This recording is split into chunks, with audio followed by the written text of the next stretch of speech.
Pastor Joel, bienvenido una vez más. Es para nosotros una bendición poderle tener en este lugar. Muchas gracias. Un gusto poder estar con ustedes aquí en esta noche. Es un placer estar en este lugar tan especial. Es un lugar un poco diferente a lo que uno está acostumbrado a ir.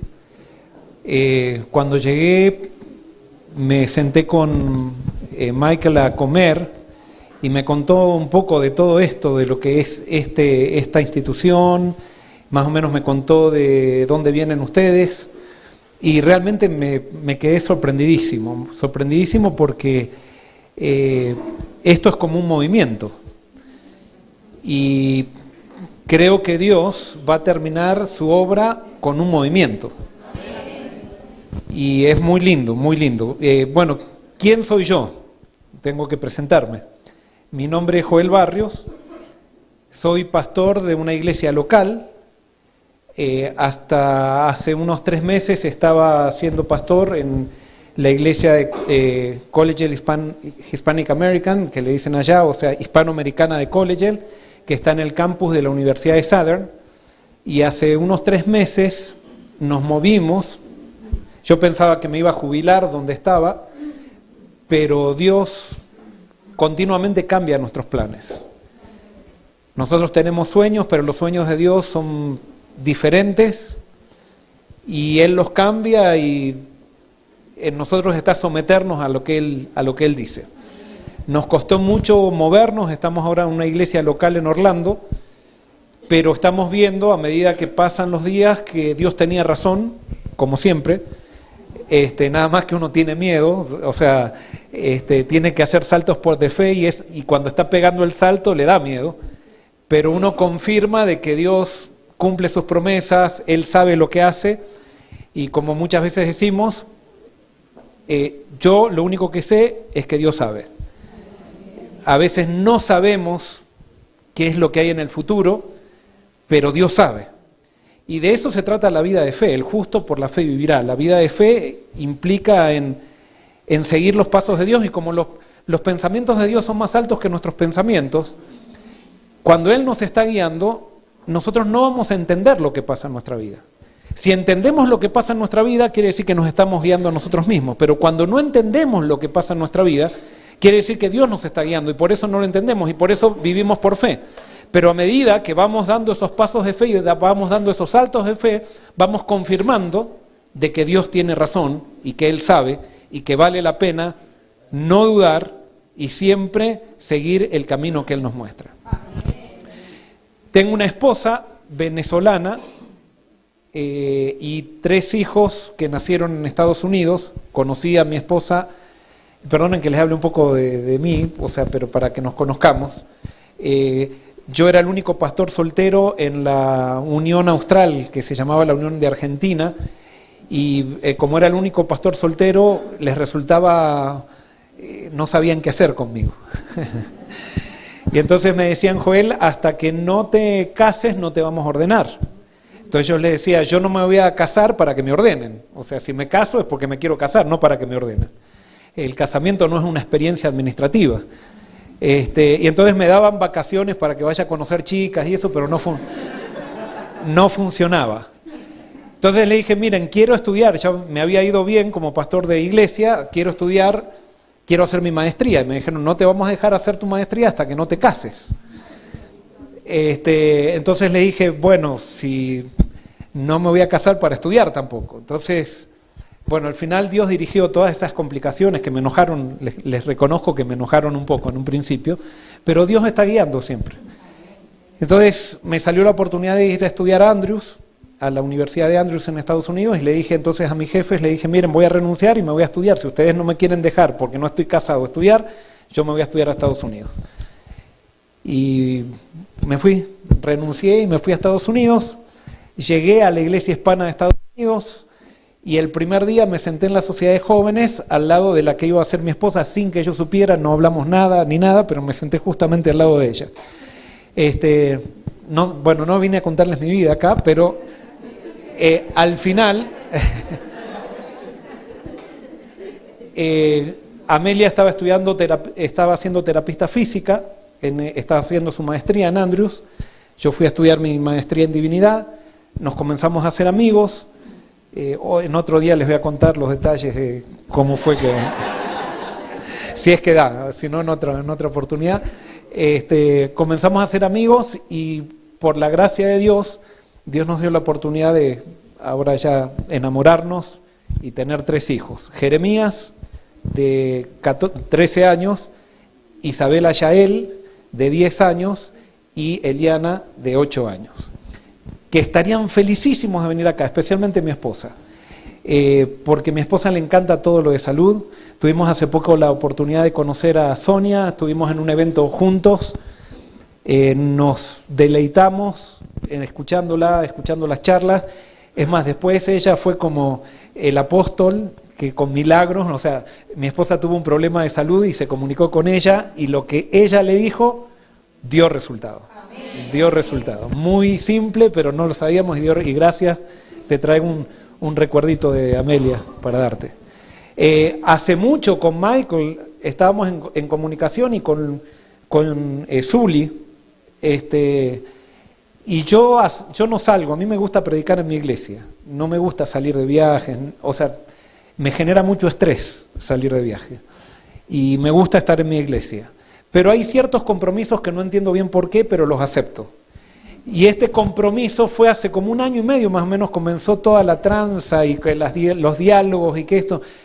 Y me insistieron tanto, no porque yo sea importante, sino que me insistieron tanto que al final dije que sí, está bien, voy a ir. Que no entendía por qué dije que sí.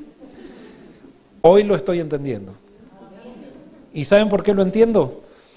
Porque esto es como el ministerio de Internet.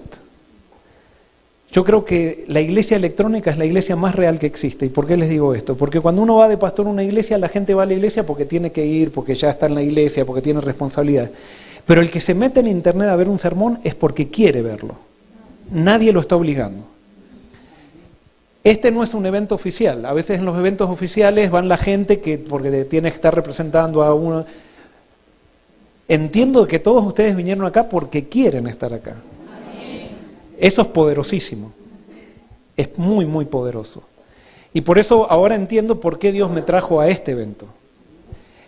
No para que yo les enseñe algo a ustedes, sino para que crezcamos juntos. Hay otra cosa también, me llevo a la sorpresa de que hay mucha gente que se acercó ahora en este poquito momento para decirme que ya me conocían, o sea, por el ministerio en Internet que habíamos desarrollado. Entonces les traigo malas noticias, ustedes van a escuchar muchas cosas repetidas entonces. Porque como yo no viajo mucho, yo predico lo que aprendo, lo predico en mi iglesia, y si ustedes ven lo que yo predico en mi iglesia, entonces van a saber lo que voy a predicar acá, sin duda. Entonces, bueno, así Dios dirigió las cosas, pero esperamos, como la palabra de Dios se renueva continuamente, y Dios siempre tiene algo nuevo para que descubramos. Estoy seguro que Dios va a hacer algo también aquí en estos días, con ustedes y conmigo, porque sé que esto, vamos a crecer todos. Vamos a tener una palabra de oración. Querido Señor, ahora que vamos a abrir tu palabra, te pido que nos bendigas, abras nuestro entendimiento. Señor, quita toda la contaminación que está en nuestro corazón, que está siempre por nuestro orgullo, por todas nuestras distracciones. Y te pedimos que nos podamos concentrar en ti. Gracias por esta gente. Gracias porque estamos juntos. Y te pido que en estos 4 días tú puedas hacer algo en todos nosotros. Y como se cantaban los himnos, Señor, te pedimos que podamos conocerte mejor y podamos de alguna manera entender el plan que tienes para nosotros en esta época tan especial. Gracias por contestarnos, porque lo pedimos en el nombre de Jesús. Amén. Muy bien. A mí me pidieron que hable de profecía en este evento. Y a mí me encanta hablar de profecía. Y por eso voy a empezar, y vuelvo a repetir, ahora ustedes quizás ya escucharon algunos temas que yo he dado en mis iglesias, los que han seguido mi ministerio por internet, pero vamos a repasarlos y vamos a algunas cosas nuevas, vamos a encontrar también, que son resultado del estudio de los últimos estudios que hemos estado haciendo del libro de Apocalipsis. El libro de Apocalipsis comienza con el versículo 1, Apocalipsis 1:1. ¿Alguien lo quiere leer? Vamos a hacer algo interactivo. ¿Alguien lo quiere leer? Apocalipsis 1:1. Alguien que lo pueda leer fuerte. No lo tengo ahí en el PowerPoint, puse las citas, pero no puse los versículos. Apocalipsis 1:1.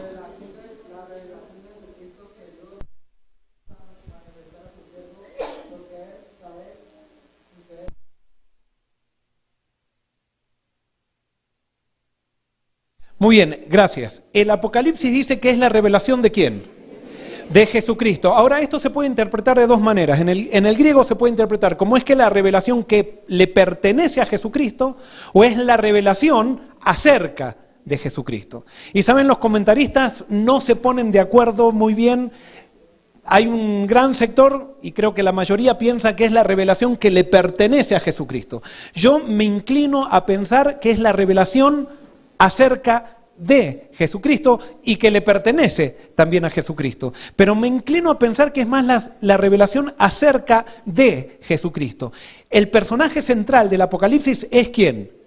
Es Jesucristo, y tenemos que entender eso. El personaje central, y esto vamos a un versículo muy conocido, no lo vamos a leer, lo saben de memoria. El personaje central de la Biblia, ¿quién es? Jesucristo. Jesús le decía a los judíos: escudriñad las Escrituras, porque ustedes piensan que en ellas tienen la salvación, pero ellas dan testimonio mío. En otras palabras, los judíos pensaban que por leer la Biblia, ellos iban a tener la vida eterna. Y quiero decirte algo, tú no vas a obtener la vida eterna por leer la Biblia. No leer. Y es más, Jesús le estaba diciendo a un grupo de personas que se pasaban leyendo la Biblia y que en poco tiempo lo iban a estar crucificando. O sea, tú puedes estar leyendo la Biblia toda tu vida y al mismo tiempo querer estar crucificando a Jesucristo. Porque la cuestión no es leer la Biblia, sino la cuestión es ¿qué? Es estudiar la Biblia, y para estudiarla, o sea, si la leo, voy a encontrar un versículo, voy a conectar este versículo y voy a hacer una doctrina. Pero para encontrar a Jesucristo en la Biblia yo tengo que estudiarla. Y si yo no la estudio a la Biblia, no le voy a sacar provecho. Tengo que estudiarla para encontrar la revelación de Jesús en la Biblia. De la misma manera, en el Apocalipsis yo tengo que encontrar la revelación de Jesús, sino también estudiar el Apocalipsis puede ser lo mismo que resultaba a los judíos estudiar la Biblia. Ellas pensaban que porque estudiaban la Biblia tenían la vida eterna y la salvación. Y nosotros muchas veces pensamos que porque estudiamos el Apocalipsis vamos a reconocer a Cristo cuando Cristo venga. Y porque sabemos un poco más de profecía que las otras denominaciones, nos pensamos que somos, muchas veces lo tomamos con mucha soberbia y pretendemos que porque conocemos algunas llaves del Apocalipsis realmente estamos descubriendo la revelación de Jesús en el Apocalipsis. Y muchas veces, esto me han escuchado mucho decirlo, pareciera que los adventistas, en vez de ser la revelación de Jesús, pareciera que nosotros cuando estudiamos el Apocalipsis es la revelación del Papa. Y hacemos del Papa el personaje central del Apocalipsis. No, el personaje central del Apocalipsis es Jesús. Es verdad que aparecen los poderes anticristos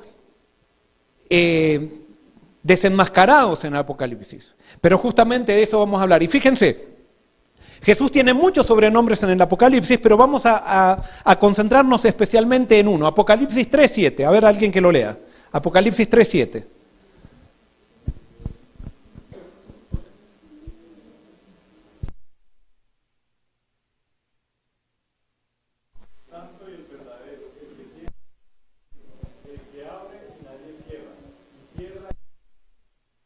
Muy bien, ¿quién está dando el mensaje a la iglesia de Filadelfia? ¿Y quién es el santo y el verdadero? Jesús. ¿Estamos de acuerdo? Bueno, quédense con eso. Vamos a ver a Apocalipsis 3:14. ¿Qué dice? Apocalipsis 3:14. Dice, y escribe al ángel de la iglesia en la Odisea: he aquí el amén, el testigo fiel y verdadero, el principio de la creación de Dios, dice esto. ¿Cómo se llama Jesús aquí? El amén, el testigo fiel. Traten de captar qué es lo que se repite continuamente en estos de Jesús. Apocalipsis 6:10. ¿Qué dice? Apocalipsis 6:10.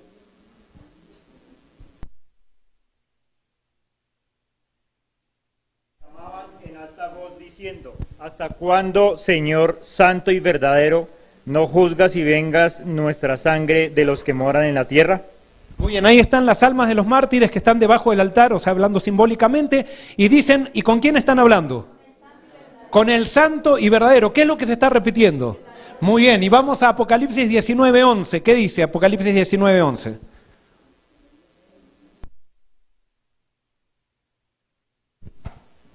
Entonces vi el cielo abierto y había un caballo blanco. El que lo montaba se llamaba Fiel y Verdadero, y con justicia juzga y pelea. Gracias. Muy bien, ¿quién es este que viene montando el caballo blanco? ¿Pero quién es? Es Jesús. ¿Y cómo se lo llama?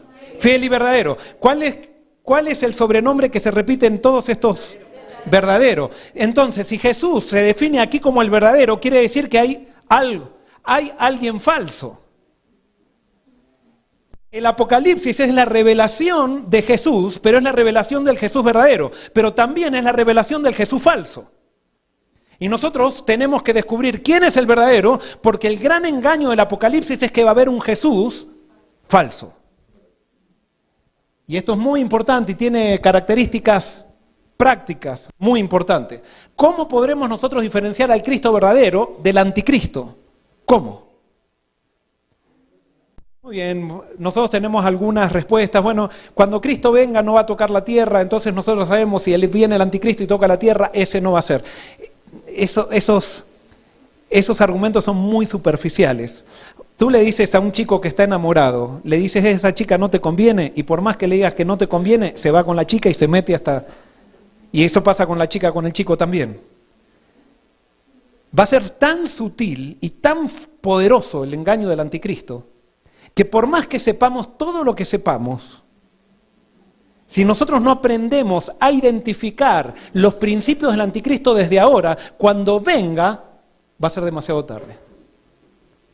Y por eso tenemos que ver cómo lo describe el Apocalipsis, para empezar a ver en qué lado estamos hoy. Y esto va a ser muy importante. ¿Cómo podemos nosotros diferenciar al Cristo verdadero del anticristo? ¿Saben cómo? Por sus métodos. Esa es la manera de diferenciar al Cristo verdadero del Cristo falso. Al anticristo nosotros lo podemos reconocer por el uso de la fuerza y la obligación. Acuérdense que el anticristo no es que es alguien que está, o sea, que se va a mostrar como si estuviera en contra de Cristo, sino que va a ser alguien que va a falsificar a Cristo. Los objetivos del anticristo van a ser muy buenos, excelentes. El problema no va a estar con los objetivos, sino el problema va a estar en cómo el anticristo va a querer llegar a los objetivos. Y él va a querer llegar a los objetivos por el uso de la fuerza y la obligación. Al Cristo verdadero lo vamos a manifestar por lo vamos a ver o identificar por la manifestación del respeto y el amor. Donde está Cristo hay respeto y amor. Donde está el anticristo hay obligación y fuerza. Y esto es algo muy importante, porque el anticristo puede definir las 28 doctrinas correctamente, sin embargo usar la fuerza y la obligación, y ese es el espíritu del anticristo. Es más, cuando el anticristo se presente como Cristo, no va a hablar como diablo, va a hablar como ¿quién? Como Cristo, pero va a haber una sola cosa que lo va a identificar, que lo vamos a poder identificar y que la gente es por el uso de la obligación y la fuerza. Cristo nunca usa la obligación y la fuerza. Él siempre usa el respeto y el amor. No sé si se están dando cuenta hacia dónde quiero ir.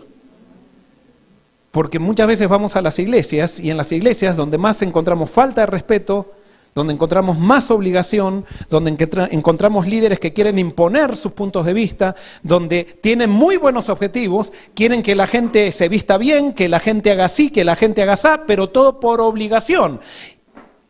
Y Cristo no actúa por obligación, es el anticristo que actúa así. ¿Se entiende?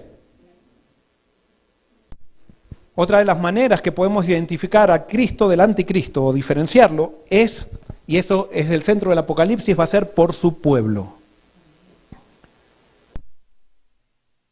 Cristo se manifiesta en el Apocalipsis, el verdadero Cristo, a través de su verdadero pueblo. Y el falso anticristo se manifiesta en el Apocalipsis a través de sus seguidores también. Los seguidores del Cordero usan los métodos del Cordero. Los seguidores del anticristo usan los métodos del anticristo. Y tenemos que entender esto, porque a veces somos muy superficiales cuando definimos, nosotros decimos, porque la bestia, y enseguida decimos es tal y tal denominación. Pero tenemos que ser cuidadosos, no nos podemos quedar con las formas, tenemos que ir al espíritu de las cosas. El pueblo de Dios en el Apocalipsis será, ¿qué? Perseguido. Y los seguidores del anticristo serán, ¿qué? Perseguidores. Nunca, y escuchen bien, ¿qué es nunca? Nunca. Ustedes van a ver a un seguidor de Cristo persiguiendo a alguien. Nunca. Siempre los seguidores de Cristo son perseguidos, pero nunca son perseguidores. Y ese es el mensaje del Apocalipsis. Si quieren, lean eso en el Apocalipsis. Allí está la clave del Apocalipsis. Nunca el seguidor de Cristo persigue. Siempre el seguidor de Cristo es perseguido. Esto no es nunca. Los seguidores del anticristo también son perseguidos, pero ellos siempre son perseguidores. Porque los seguidores del anticristo se pelean entre sí también. Porque como son seguidores del diablo, ustedes saben que en las huestes satánicas no hay paz. Los demonios compiten unos con el otro para ver quién está más cerca de Satanás. Así como muchas veces en la iglesia están compitiendo para ver quién es primer anciano, quién no es primer anciano, porque ese es el espíritu del anticristo. Bueno, lo mismo pasa en las huestes satánicas. En las huestes satánicas están luchando para ver quién está más cerca de Satanás, para ver quién tiene más poder. Y Satanás los premia, los hace competir a cada uno y los premia poniéndoles más cerca de ellos de acuerdo si siguen a los objetivos por obligación, o sea, si siguen los objetivos que él quiere. Ese no es el método de Cristo.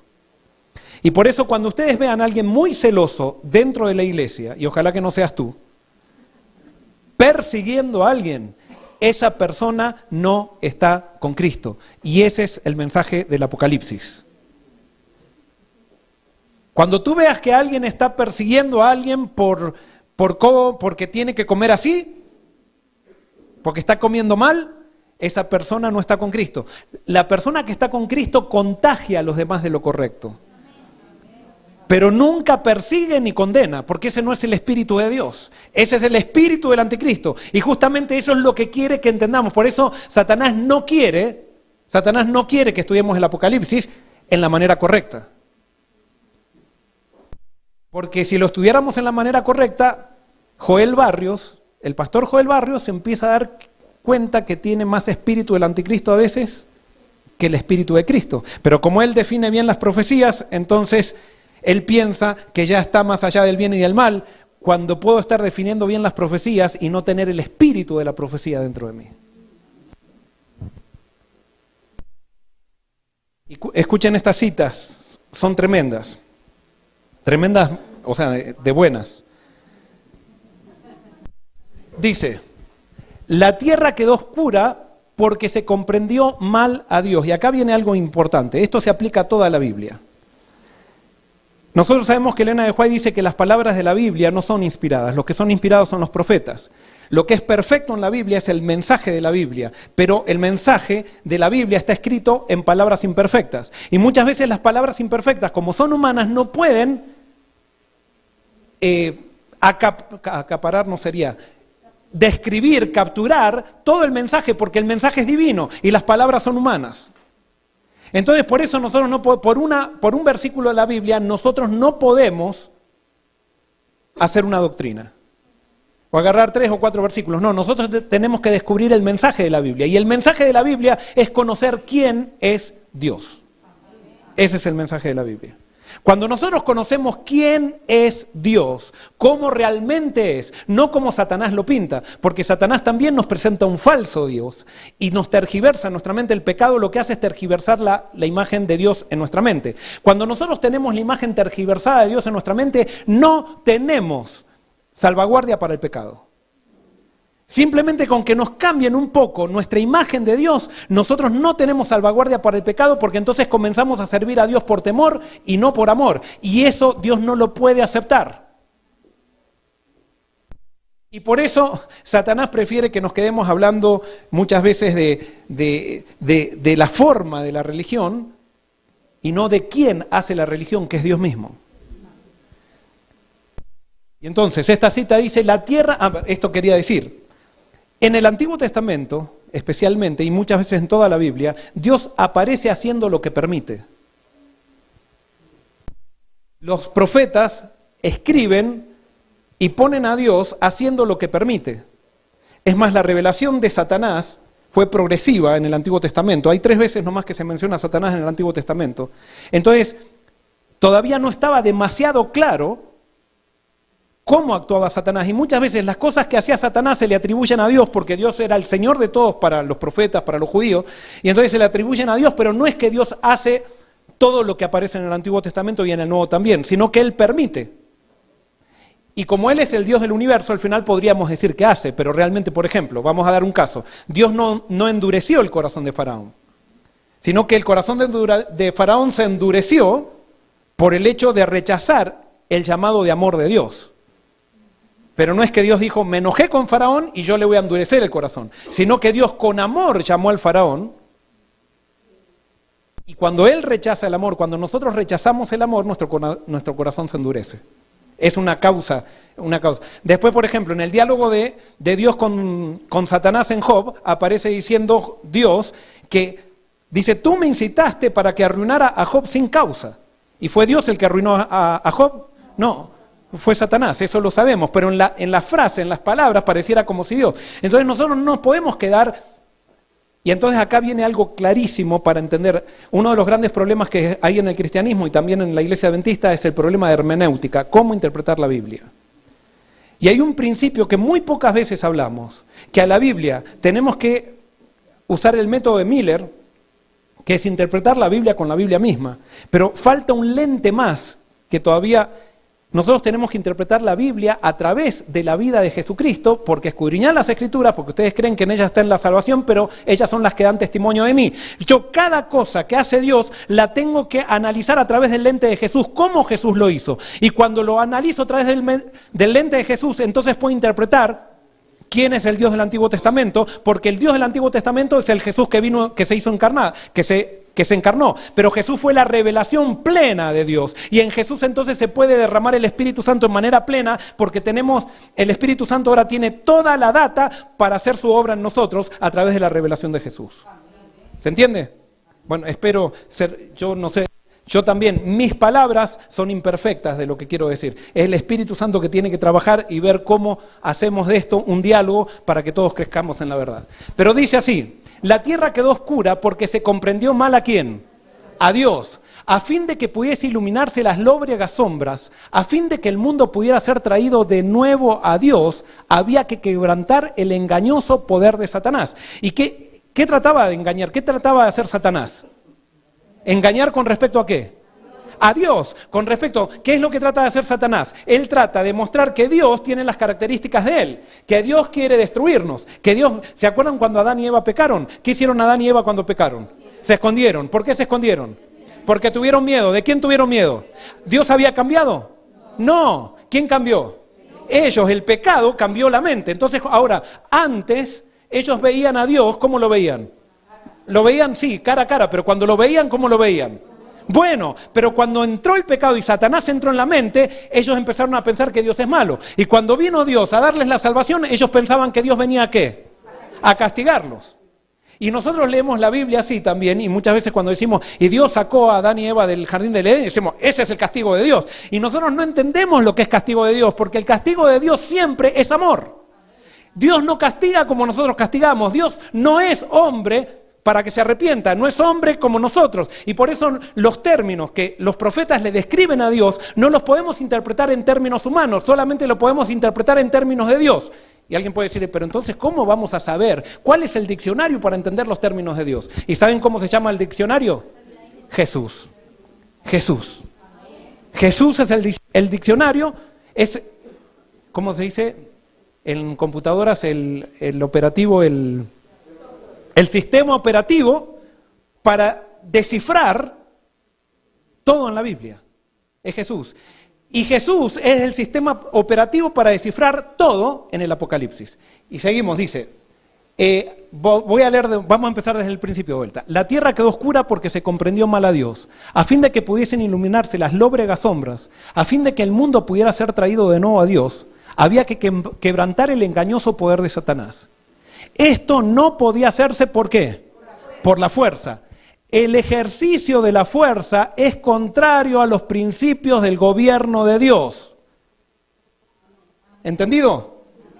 Por más que tengamos buenos objetivos, el ejercicio de la fuerza es contrario a los principios del gobierno de Dios. Él desea tan solo el servicio ¿de qué? De amor. Y el amor no puede ser ¿qué? Exigido, no puede ser obtenido por la fuerza o la autoridad. El amor se despierta únicamente por medio ¿de qué? Del amor. El conocer a Dios es amarle. Su carácter debe ser manifestado en contraste con el carácter de Satanás. Ahí está, fíjense. ¿Cuál es el secreto de la victoria en la vida cristiana? Pero ¿cuál es el secreto de amar a Dios? Conocerlo. Es conocerlo, conocer al verdadero Dios. Nosotros tenemos una idea de Dios en nuestra mente, que la hemos recibido de nuestros padres, la hemos recibido de la iglesia, pero todo lo que tú recibiste de tus padres, la iglesia o del que sea, no es el verdadero Dios. El verdadero Dios se encuentra en los evangelios. Y entonces, cuando yo conozco el carácter del verdadero Dios, ahí viene la sabiduría, ahí viene la santificación, ahí viene la transformación, ahí viene todo. La cuestión es conocer quién es Dios. Y sacarnos las ideas del falso Dios que Satanás nos metió en la cabeza y que después nosotros, porque cada uno actúa de acuerdo al Dios que tiene. Les hago una pregunta, ¿en las iglesias hay chismes? ¿Sí o no? ¿Y por qué hay chismes? Porque la gente piensa que Dios es chismoso. Sí, o sea, tú reflejas el Dios al que adoras. Si tú eres intolerante con tu amigo que piensa diferente a ti en la iglesia, tú piensas que Dios es intolerante. Si tú con tus hijos, cada vez que se equivocan, le das un chirlo o los miras fuerte, los miras con el ceño fruncido, es porque piensas que Dios, cuando tú te equivocas, te mira con el ceño fruncido. Y eso lo hace Satanás. Y por eso hay una sola manera de descubrir quién es Dios. Y esa manera, vuelvo a repetir, no me la da la escuela adventista, no me la dan mis padres, no me la da la iglesia, es directamente el Evangelio, la vida de Cristo, el Espíritu Santo me lo tiene que dar directamente.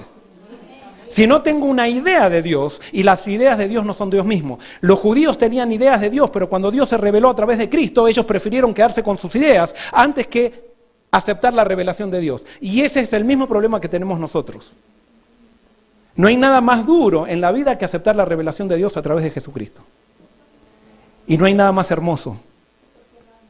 ¿Por qué más duro? Muy buena la pregunta. Porque es un contraste con mis ideas. Y les hago una pregunta, ¿por qué, fíjense lo que está llegando, por qué la gente prefiere creer en el evolucionismo antes que creer en Dios? Hace 3 semanas leí en un artículo en el diario que los científicos ahora están creyendo y están haciendo esto, están desarrollando una teoría diciendo que nosotros somos un experimento. ¿Qué es un experimento? Nosotros somos una célula, si podríamos decir, que está dentro de un ser superior más grande. Así como nosotros dentro de nuestro cuerpo hay células, así, bueno, no, el universo es un cuerpo de un ser más grande. Y nosotros simplemente somos un experimento que se está realizando y ellos están, científicos muy preparados, están creyendo eso. Pero cuando uno le dice, Dios existe, Dios creó el mundo, ellos dicen, no. ¿Y saben por qué? Porque es mucho más fácil, no es mucho más fácil, es atractivo para el ser humano creer algo que yo creé que creer una revelación. Porque para la revelación me tengo que humillar. En cambio, si yo creé algo que yo creé, entonces yo me puedo estar orgulloso de eso. Y por eso la idolatría es eso. Y por eso Dios no quiere idolatría. Porque la idolatría es hacer un Dios de acuerdo a como yo lo concibo, y a la imagen lo hago más, y como lo hago con mis manos, yo me siento orgulloso del Dios que cree. La evolución es un Dios. Es el Dios que crearon los seres humanos, pero no aceptan la revelación de Dios, porque en la evolución, y yo sé que esto no se lo necesito explicar, ellos no pueden explicar ciertas cosas, como nosotros tampoco podemos explicar ciertas cosas en la creación. pero el hombre prefiere quedarse con lo que hace. Pero eso es otro tema. Vamos a la otra cita. Dios podría haber destruido a Satanás y a los que simpatizaban con él tan fácilmente como nosotros podemos arrojar una piedrecita al suelo, pero no lo hizo. La rebelión no se había de vencer por medio de ¿qué? De la fuerza. Solo el gobierno satánico recurre al poder compulsorio. ¿Solo quién? Solo. O sea, ¿hay algo de poder compulsorio en Dios? Hay compulsorio, ¿saben lo que es? Compulsorio es obligación. ¿Hay algo que Dios pide a su pueblo que haga por obligación? No. Por lo tanto, su pueblo no puede pedir a alguien que haga algo por obligación tampoco. Porque eso no es del gobierno de Dios. Los principios del Señor no son de este orden. Su autoridad descansa ¿en qué? La bondad, la misericordia y el amor. Y la presentación de estos principios es el medio que quiere emplear. El gobierno de Dios es moral y la verdad y el amor han de ser la fuerza que lo hagan prevalecer. ¿Cuál es la fuerza? La bondad y el amor.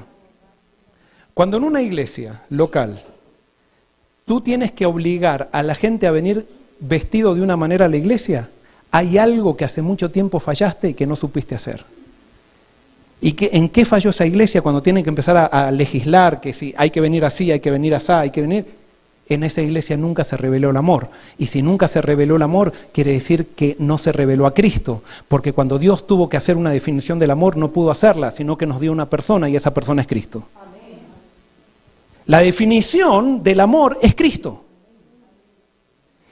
Y cuando en una iglesia no se está predicando a Cristo, entonces tenemos que recurrir a la obligación. Pero ya cuando recurrimos a la obligación, tendríamos que hacer un alto y decir, ¿por qué estamos obligando? Y entonces tendríamos que volver atrás y darnos cuenta que quizás hace 5 años, o 10 años, o 20 años, hemos dejado de predicar a Cristo. Y lastimosamente muchas veces nosotros predicamos el adventismo y no predicamos a Cristo. El gobierno de Dios es moral y la verdad y el amor han de ser la fuerza que lo haga prevalecer. Vamos a otra, dice, no es parte de la misión de Cristo obligar a los hombres a recibirle. Satanás y los hombres impulsados por su espíritu son quienes procuran violentar las conciencias. Pretextándoselo por la justicia, los hombres que están confederados con los ángeles malos acarrean sufrimientos a sus prójimos, a fin de convertirlos a sus ideas religiosas. Fíjense que el objetivo está muy bueno. O sea, ellos por la justicia, sin embargo eso Dios no lo acepta. No hay obligación en el reino de Dios, dice. Pero Cristo está siempre manifestando misericordia, siempre procura conquistarlos por la revelación de ¿qué? De su amor. Él no puede admitir un rival en el alma ni aceptar un servicio parcial. O sea, lo que dice Jesús no puede aceptar que tú lo sirvas a Él y a otra persona. Pero Él quiere lograr que lo sirvas a Él. Pero Él lo va a lograr únicamente, ¿por qué? Por amor. Y si no, no lo acepta. Entonces, cuando Él lo logra únicamente por amor, ¿cómo hace Jesús para lograr eso? Se revela a sí mismo. Se revela y se revela y se revela hasta que quiebra. Pero Jesús nunca usa la obligación. Y gloria a Dios por eso. Él no puede admitir un rival en el alma ni aceptar un servicio parcial, pero desea solamente un servicio voluntario, la entrega voluntaria del corazón, bajo la compulsión del amor. No puede haber una evidencia más concluyente de que poseemos el espíritu de Satanás que el deseo de dañar y destruir a los que no aprecian nuestro trabajo o obran contrariamente a nuestras ideas. Fíjense, no puede haber una evidencia más concluyente de que poseemos el espíritu de Satanás que el deseo de dañar y destruir a los que no aprecian nuestro trabajo u obran contrariamente a nuestras ideas. Que Dios tenga misericordia de nuestras iglesias. Porque se dividen, antes se dividían las iglesias a nivel local, ahora está la iglesia a nivel general dividida. Y eso ustedes ya lo saben porque no es secreto, o sea, lo podemos decir. No se pueden poner de acuerdo. ¿Por qué la iglesia no se puede poner de acuerdo? Porque hemos dejado a Cristo. Hemos dejado a Cristo. Cristo está a la puerta. Ya tenemos que pelearnos, tenemos que dividirnos, no nos podemos poner de acuerdo en una mesa. nos criticamos. Ha llegado la hora de que el pueblo de Dios se humille. Basta de pelear. Basta de pelear. Busquemos a Dios y reconozcamos que todos podemos estar equivocados. No solamente el otro bando está equivocado, todos estamos equivocados. Y posiblemente Dios tenga una revelación que no sea ni como el otro ni como la mía. Pero estamos tan queriendo nosotros defender y diciendo que los demás son satánicos porque no piensan como yo, que no estamos presentando a Cristo. Y si no estamos presentando a Cristo, estamos perdidos. Estamos realmente perdidos. Y por eso, hermanos, esto, yo no sé, no los conozco, no sé de qué iglesia local vengan, pero por favor, no se metan en una pelea en las iglesias. Ustedes están para levantar a Cristo, no para pelear con alguien. Y usted puede decir, pero es que si, pastor, si yo no me levanto, el mundo va a entrar a la iglesia. Cristo es el que cuida a la iglesia, no eres tú. Tú levántalo a Cristo y que Cristo se encargue de cuidar su iglesia porque es su iglesia, no es la tuya. A veces nosotros queremos ser los Mesías, queremos ser los Cristos. Queremos tomar eso es obra del Espíritu.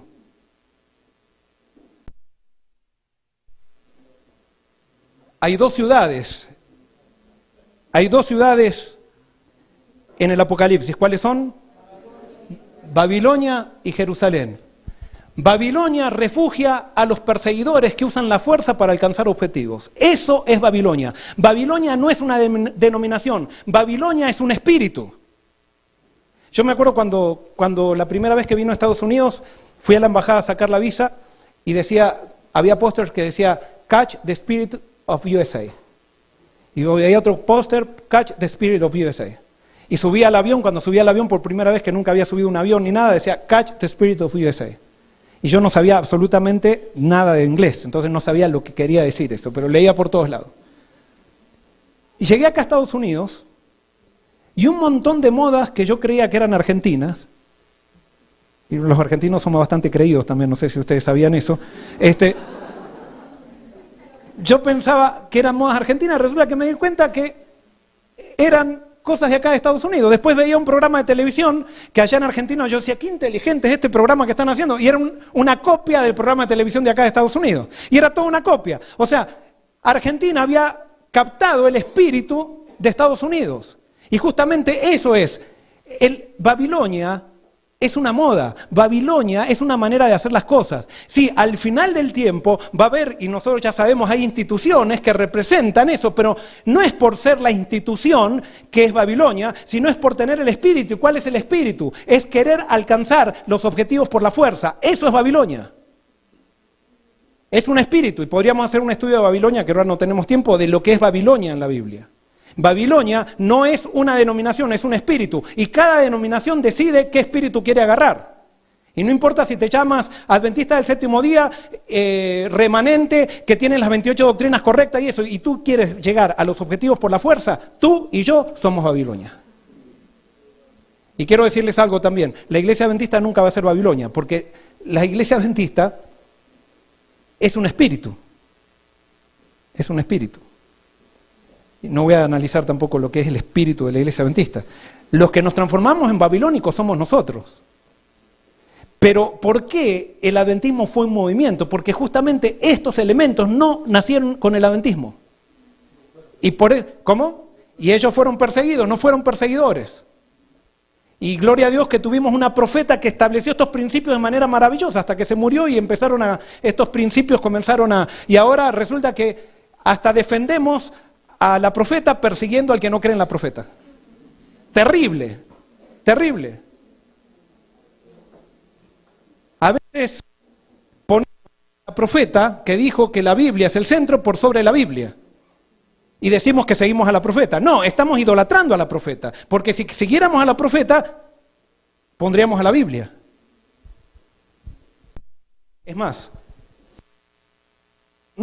profeta de la Biblia está por sobre la Biblia, porque la Biblia es un diálogo de profetas, y por eso Elena de White también entra en el diálogo de profetas, y tiene que ser juzgada por ese diálogo, lo dijo ella, no lo digo yo, y por eso ninguno de nosotros, como somos seres humanos, ninguno de nosotros, y por eso la iglesia adventista, uno de los genios que tuve, es decir, en la iglesia adventista no va a haber dogmas, no va a haber credo, ¿Por qué? Porque la Iglesia Adventista reconocía de que todos tenemos un problema que se llama pecado, y ese problema de pecado no nos permite interpretar absolutamente bien todo. Y entonces continuamente, la verdad es progresiva, tenemos que estar discutiendo en el buen sentido, tenemos que estar dialogando corporativamente para seguir creciendo en la verdad que Dios nos quiere revelar.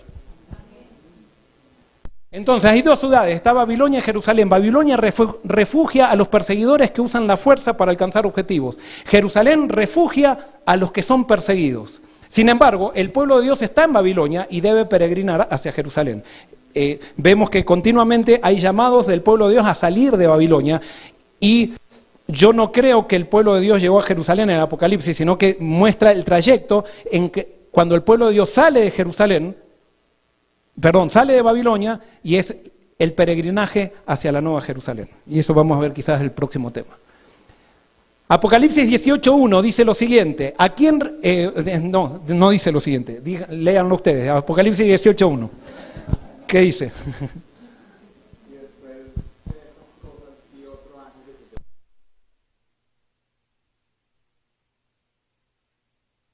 Muy bien. Dice que vio otro ángel que venía del cielo con gran poder, y la tierra fue alumbrada con su gloria.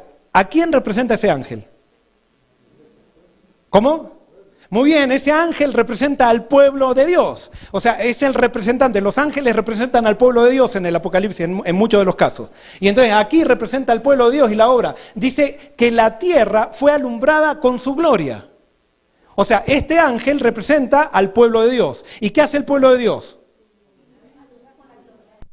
Con la gloria de Dios. Pero fíjense, ¿de quién es la gloria? Ahora, ahí no dice que es la gloria de Dios. ¿De quién es?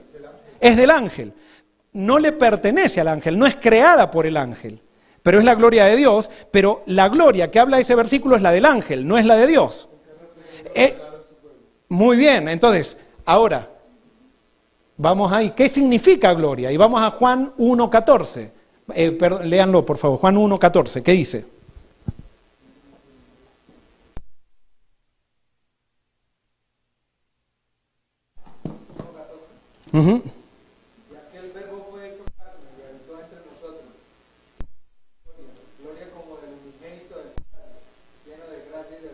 Muy bien, dice que vimos la gloria de Jesús. Y ahí cuando habla de la gloria de Jesús, ¿está hablando de un resplandor? ¿De qué está hablando? Muy bien, Jesús vino a mostrar a quién. ¿Quién era Dios? Entonces la gloria, cuando habla la Biblia de gloria, está hablando de la gloria de Dios, pero está hablando especialmente del carácter de Dios. La gloria es el carácter de Dios. Entonces, en Juan 1:4 Jesús dice que vino a mostrar la gloria, 1:14, vino a mostrar la gloria de Dios. Y dice... Palabras de vida del gran maestro 3:41 dice: la luz de su gloria, su carácter, ha de brillar en sus ¿qué? En sus seguidores. Ahora, nosotros vimos algo. ¿Cómo decir? ¿Cuál es el método de Dios para hacer las cosas? El amor. Entonces, ¿qué es reflejar la gloria de Dios? Es amar. No, a veces nosotros que pensamos que reflejar la gloria de Dios o reflejar el carácter de Dios es vencer esto, vencer aquello, vencer aquello, No, solamente con que logremos amar, y no el amar así sentimental, sino el amar de la Biblia, que es un amar de entrega, es un amar de sumisión, listo, ya está todo, ya estamos reflejando el carácter de Dios.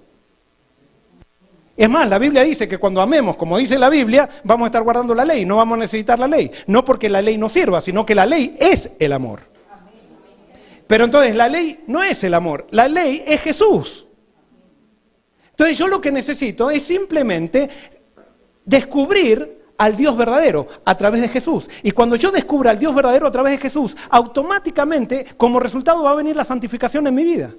Y esa santificación se va a mostrar en amor, porque no sirve de nada esa santificación que me hace vegan y que estoy odiando al que come carne. ¿Qué santificación? Es una trampa de Satanás eso. Porque yo estoy pensando que estoy lo súper bien porque soy vegan y eso, y estoy odiando al que come carne. Entonces estoy en un problema. No existe odio en el carácter de Cristo. No existe obligación en el carácter de Cristo. Dígame algún discípulo que Jesús obligó a algo. Es más, ¿recuerdan cuando Jesús iba cuando Jesús estaba en el jardín del Getsemaní y lo vienen a buscar. ¿Se acuerdan? Vienen y el discípulo que había prometido que iba a estar con él y todo eso, cuando ve que lo vienen a buscar, ¿qué hace? Saca la espada. ¿Y qué hace?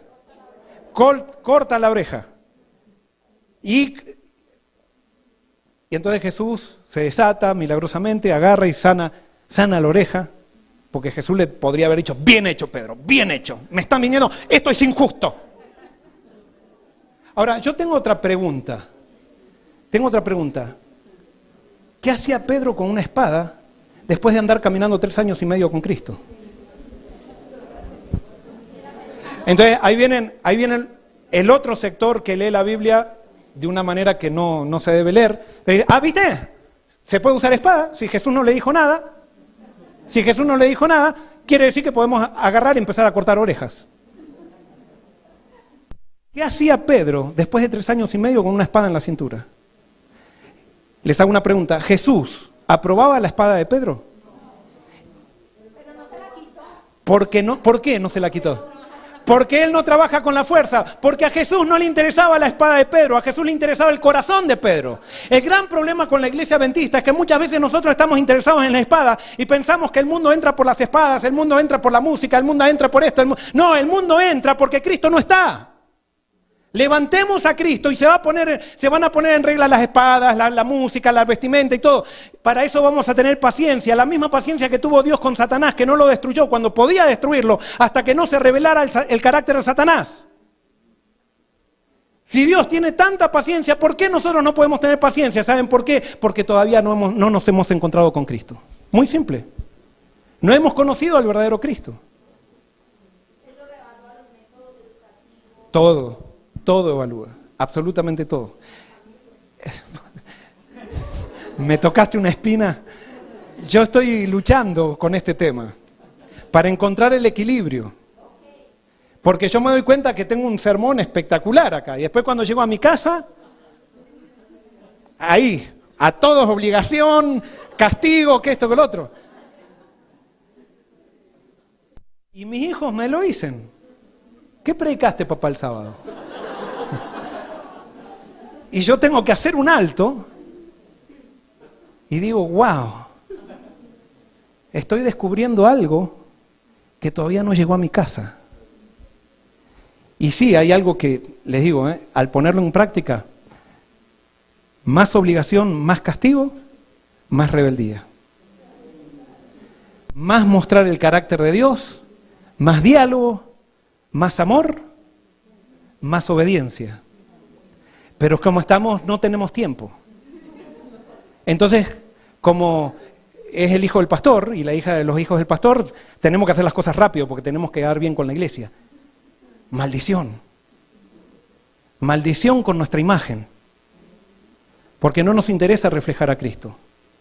Nos interesa quedar bien con la gente a la cual le predicamos. Y ojalá que la gente se dé cuenta que los predicadores somos tan deficientes como aquellos que escuchan. Y que tenemos tantas necesidades como los que están sentados allí. Que estamos en la misma lucha, el mismo peregrinaje y necesitamos la revelación del mismo Dios, un Dios verdadero, un Dios que se refleja por amor.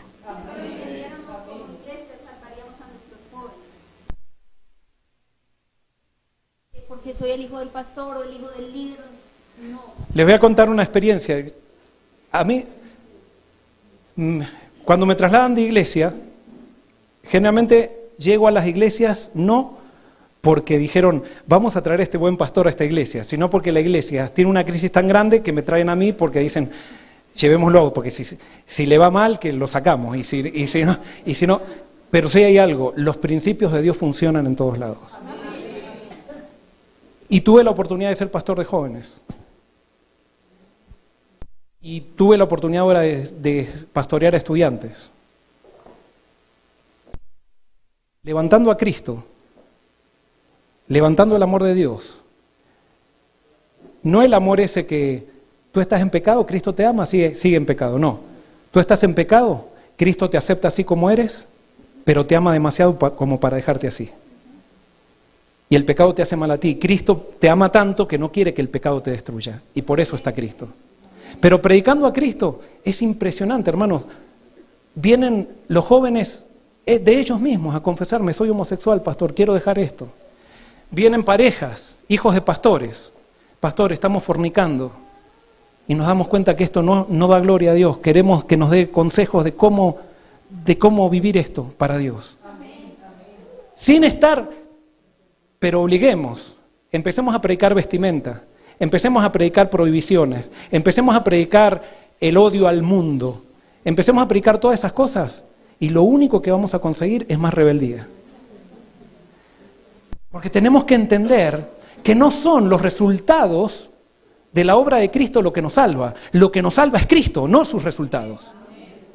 Pero a veces nosotros queremos llegar a los resultados sin predicar a Cristo.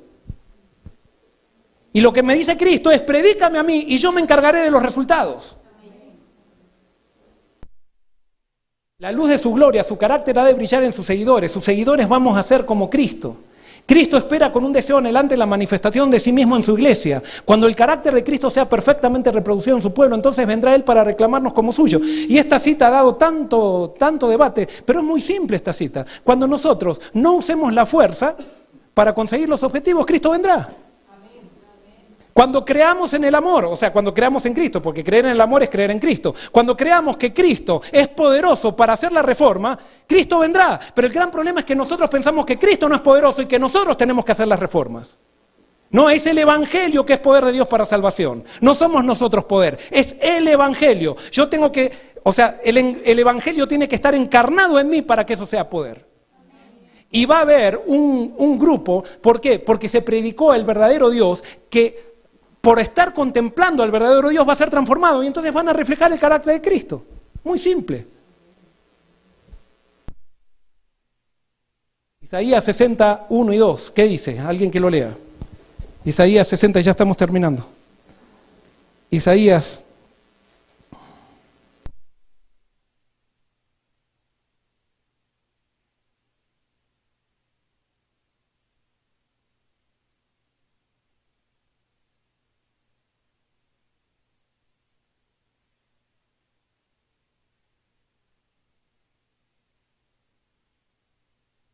Porque he aquí que tinieblas cubrirán la tierra y oscuridad los pueblos, mas sobre ti nacerá Jehová y sobre ti será vista su gloria.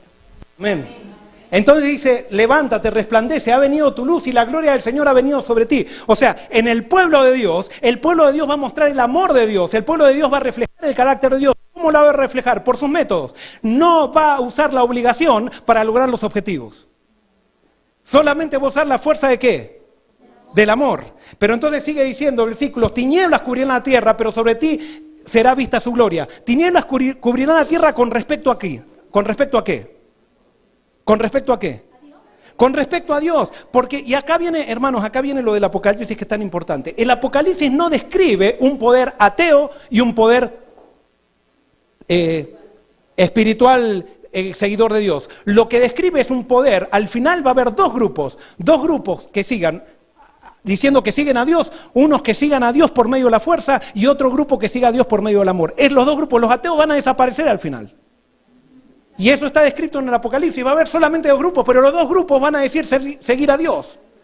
Entonces, pero va a haber un grupo que va a estar en tinieblas pensando que la fuerza se puede usar para seguir a Dios. Eso es blasfemia. No podemos usar la fuerza para seguir a Dios. No podemos usar métodos compulsivos en la iglesia. No podemos usar métodos compulsivos en el reino de Dios. Eso no es de Dios, es de Satanás. Ya lo leímos en la Biblia. Pero nosotros tenemos un Dios falso en la cabeza y pensamos que porque es un buen objetivo podemos usar la fuerza. No. El fin Maquiavelo, el fin justifica los medios, no. Entonces podemos estar defendiendo doctrinas correctas con actitudes incorrectas y al final, con el espíritu correcto, y terminaremos en Babilonia creyendo doctrinas correctas en Babilonia. Porque Babilonia no es confusión de doctrina, es confusión de actitudes. Babilonia es orgullo. Babilonia es sentirme superior a otro. Babilonia es no poder bajar la cabeza y decir quizás estamos todos equivocados. Eso es Babilonia. Babilonia es decir, esta es la Babilonia que yo construí. Y ahí vino la locura, es la locura. La locura de creernos el centro, la locura de sacar del centro a Cristo, la locura de pensar que nosotros tenemos la fuerza para hacer los cambios. No, los cambios los hace Cristo.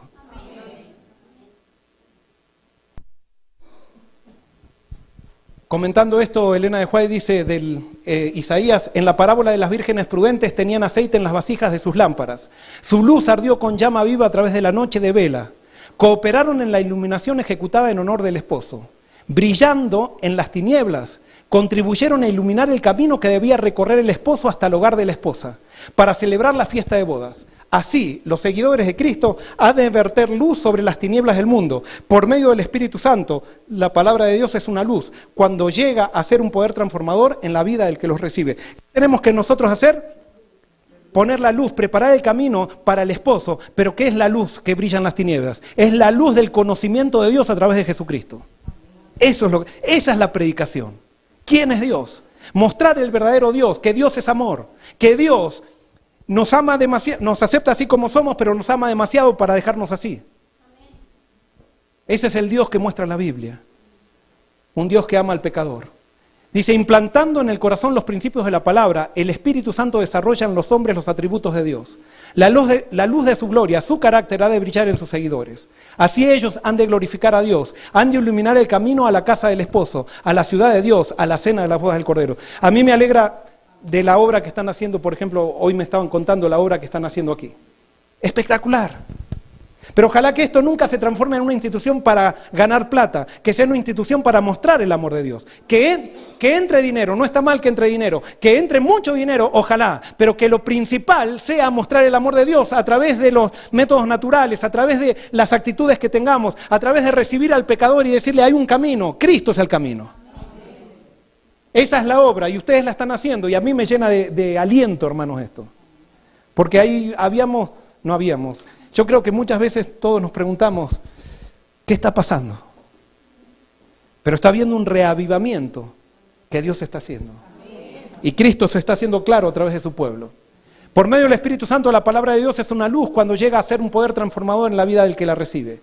Implantando en el corazón los principios de su palabra, el Espíritu Santo desarrolla en los hombres los atributos de Dios.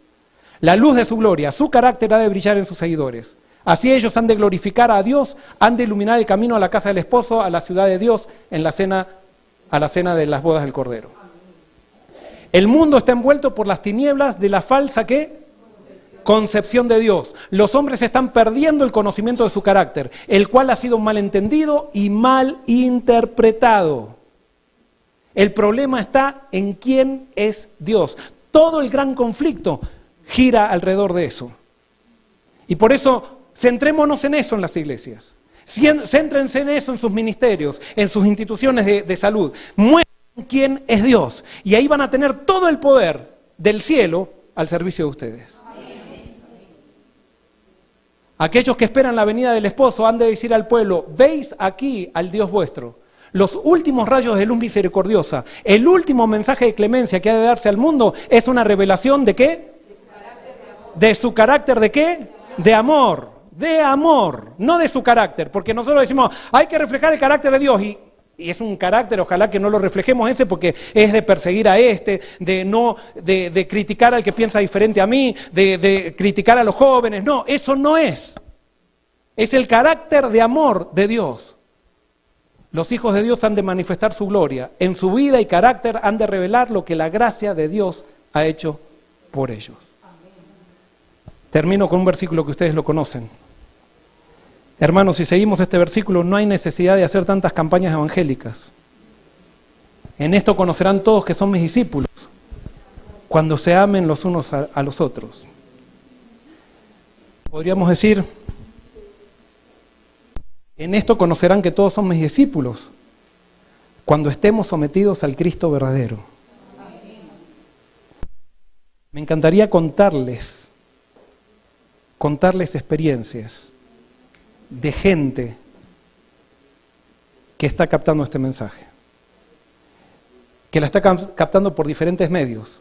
Simplemente les cuento uno que Dios me dio el privilegio, porque esto quiero decirles, para que antes, yo fui un fariseo recalcitrante hasta los 19 años, y de los 19 años en adelante un fariseo en transformación. O sea, pero no sé si todavía he dejado. Porque todavía me encuentro con odio en mi corazón, me encuentro con rencores, y eso quiere decir que yo no puedo. O sea, estoy salvo en Cristo, gracias a Dios, pero Dios tiene que seguir trabajando en mí. Pero predicando este mensaje, comencé a darme cuenta del poder que tiene este mensaje. Porque no es el predicador. A veces queremos seguir a los predicadores estrellas y todo eso, y hay predicadores muy buenos, pero no es la predicación, es el mensaje. Y la gente está sedienta. Y esto se lo dice un fariseo, cualquier fariseo o cualquier mundano, lo que sea, puede transformarse en un gran predicador de un mensaje. Vamos a decir, no un gran predicador, un transmisor de un mensaje. Yo a veces me escucho en YouTube, cuando escucho la predicación, digo, ¿cómo realmente? Si es me tengo que poner una nota en oratoria y eso, me tengo que poner un 2, un 1, y no lo estoy diciendo para hacerme el humilde, o sea, sé que es así. Pero Dios nos da un mensaje, y ese mensaje es transformador. Pero esto pasó el año pasado, bueno, hace 2 años. Resulta que había un anciano de iglesia en Cuba, y este anciano de iglesia tenía un papá que había sido muy fiel, que había plantado iglesias y eso, pero le agarró cáncer. Y entonces cuando iba al hospital, el padre le decía en su lecho de muerte, le decía, hijo, no hemos aprendido todo. No nos enseñaron muy bien a nosotros aquí. Y el padre tenía tan poco que no daba para decir, a ver, explícame, papá. Él estaba en terapia intensiva, se iba y hablaba con la madre, este anciano, y le decía, mamá, papá está apostatando en el lecho de su muerte. Y comenzaron a orar. Y oraban por él, y él cada vez que iban al hospital decía, hijo, no hemos aprendido bien, no hemos aprendido todo. Y él no entendía. Pasaron unas 3 semanas y el padre murió. Con una angustia muy grande quedaron él y la madre. Pensaron que quizás el padre había apostatado, quizás. En eso le llega a él, allá en Cuba, un pendrive con un sermón que yo prediqué que se llama Todos debemos llegar a ser ateos, donde hablo de cómo nosotros debemos, que es algo, no es un sermón mío eso, o sea, es una idea de Elena de White. Elena de White decía que los fariseos eran fieles a sus ideas, pero no rechazaron la idea de Dios a través de Jesús.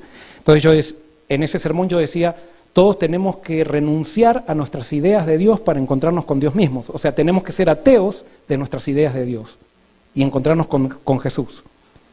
Entonces él escuchaba este sermón y decía, ¿este pastor está loco o yo estoy perdido?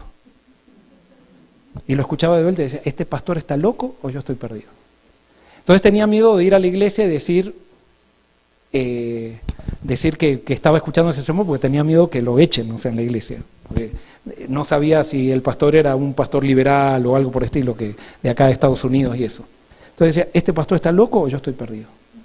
Pero un día llegó, no soportó más, pasaron como un mes y medio, 2 meses, dijo, voy a hablar con el pastor. Y fue a hablar con el pastor y le dijo, mire pastor, yo quiero decirle que yo no pienso lo que está acá, simplemente me lo dieron, yo quiero que usted lo escuche, a ver qué le parece, y bueno, después lo hablamos, pero quiero que sepa que yo no tengo nada que ver con eso, o sea, a mí me lo dieron.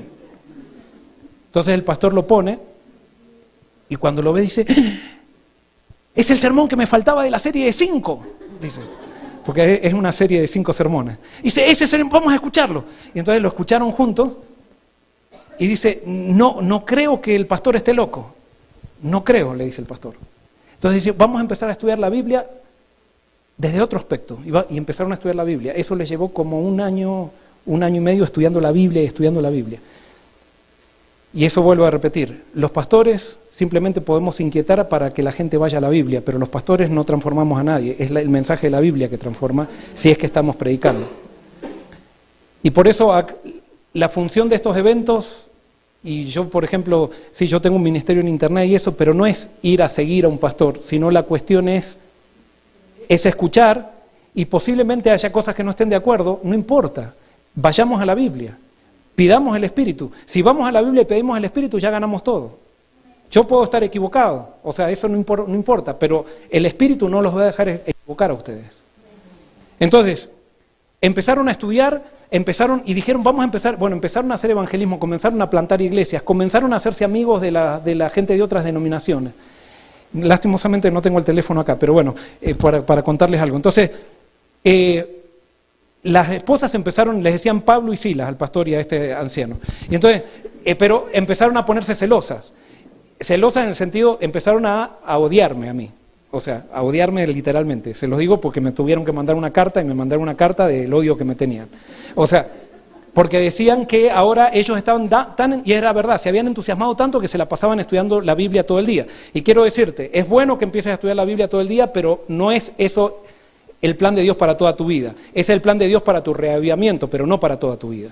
O sea, hay que seguir viviendo la vida, pero hay que llegar a hacer un alto a veces para reevaluar todos nuestros pensamientos y ponerlo a la luz de la Biblia. Bueno, en resumen, pasaron 2 años, esta persona me llama por teléfono y me dice, pastor, quiero decirle que soy anciano de iglesia de acá, pero yo quiero ir a bautizarme a la iglesia suya allá en College. He descubierto a Cristo por primera vez en mi vida. Sí, esta es la iglesia que Dios me trajo, pero por primera vez he descubierto a Cristo. Y entonces se vino de Cuba y se fue a Texas, tenía un avión en Texas, y entonces un amigo de la niñez lo fue a buscar a Texas en el aeropuerto, y él, cuando iban volviendo del aeropuerto, él pensaba evangelizarlo al amigo, entonces el amigo le dice, ¿vos escuchaste el sermón, todos debemos volver a ser ateos? Y dice, sí, ¿vos también lo escuchaste? Sí, yo también lo escuché. Y dice, no, dice, estoy estudiando la Biblia de otra manera. Y este también ahora había llegado a ser anciano en una iglesia en Texas. Y dice, ¿sabés que yo vengo a bautizarme?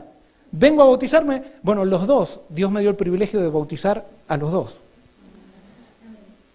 Ahora ellos están haciendo obra, lo invitan a México, él volvió a Cuba, tengo acá un mensaje también de otra persona cubana que está allí en la zona, dice, hay pastor, gente de otras iglesias esperando que vengan a predicar, les estamos predicando. O sea, hay mucha gente esperando. ¿Por qué? Porque cuando se levanta Cristo, Cristo atrae. Cristo nos une. Cristo nos une en el camino, en el peregrinaje, porque nosotros estamos en un peregrinaje y tenemos que invitar a todos a este peregrinaje.